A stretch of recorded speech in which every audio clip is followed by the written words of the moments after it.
కానీ, లేకపోతే ప్రపంచంలో ఉన్న ఎవరు క్రైస్తవ బిడ్డలు ఉండగాని, లేకపోతే ఎవరైతే దేవుడు లేకోకుండా, ఇదిగో దేవుడు సహాయం లేకుండా మగ్గిపోతున్నారు, అంధకారంలో మగ్గిపోతున్నారు, నాశనానికి గురైపోతున్నారు, అయ్యో బాధలతో హింసలతో భరించలేక అయ్యో తట్టుకోలేని పరిస్థితిలో ఉన్నారు, వాళ్ళందరినీ విమోచించడానికి నిన్ను నన్ను ఏర్పాటు చేసుకున్నాడు. ప్రియమైనటువంటి దైవజనుడా, ప్రియమైన సహోదర సహోదరి,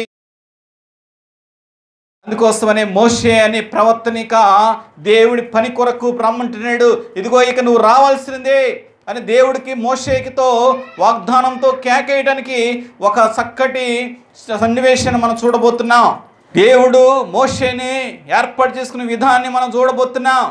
ప్రార్థనాపూర్వకంగా కాలముగా అనుభవం కలిగిన ప్యాకెళ్ళిచ్చే బైబిల్ తరబీదు ఇవ్వబడును.